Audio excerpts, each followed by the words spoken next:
finally dropped. Special counsel Robert Mueller convincing a federal judge that former Trump campaign manager Paul Manafort and his associate Rick Gates are flight risks. They are both under house arrest, both high bonds, indicted for laundering $75 million for being unregistered lobbyists for a foreign government, the former pro-Russian government of Ukraine.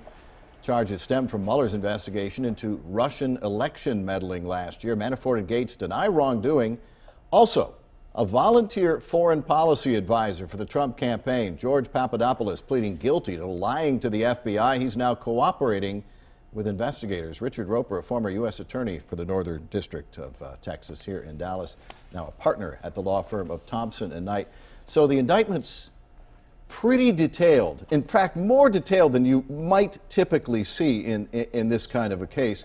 What does that tell you about the level of confidence in Bob Mueller's world?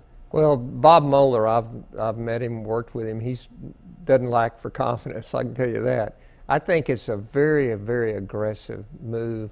He's obviously trying to get leverage over people close to the Trump campaign, and even Trump and his sons, trying to get leverage over people to get them to cooperate, to essentially flip or turn and testify against and provide information against people higher up. It's an aggressive move. There is the president saying yesterday, of course, on Twitter, that there is no connection to the campaign, that these are years old, that these predate his time with the campaign. That's not entirely true. Some of the alleged crimes happened this year in 2017. Is the president just trying to, you think, divert attention away from himself and his campaign? There's no Manafort direct connection to the campaign.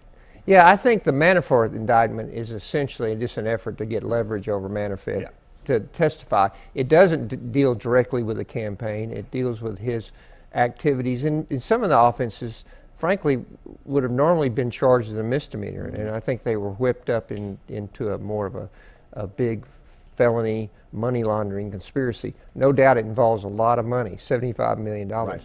The problem I see for the Trump defense is this volunteer intern that's cooperating, proactively cooperating, which means he could have worn a wire.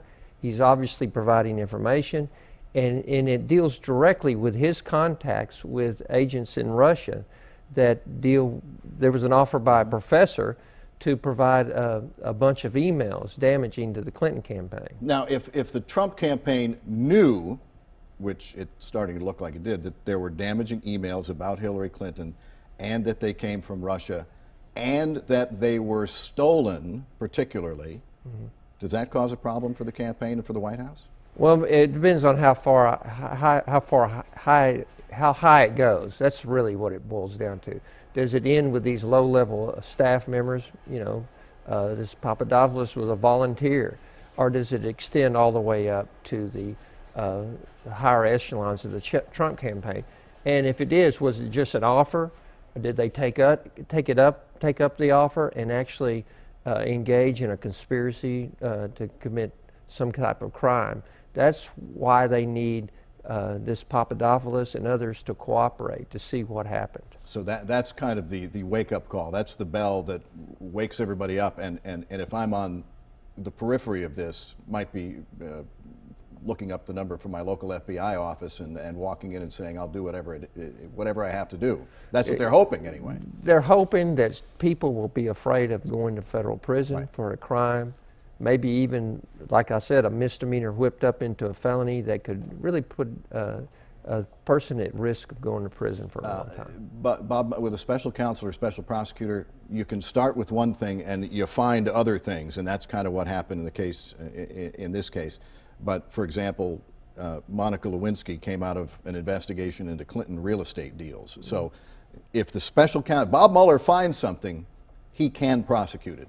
Yeah, and it's regrettable, I see. Over the last 20 years or so, you just wonder whether politics have been leveraged into a political weapon that the criminal justice system, especially our federal criminal justice system, has been used in that manner. As a political weapon. Yeah. You got to wonder about that. For both sides, not just for the Republicans or the Democrats, both sides. Thanks very much. We appreciate it. We've got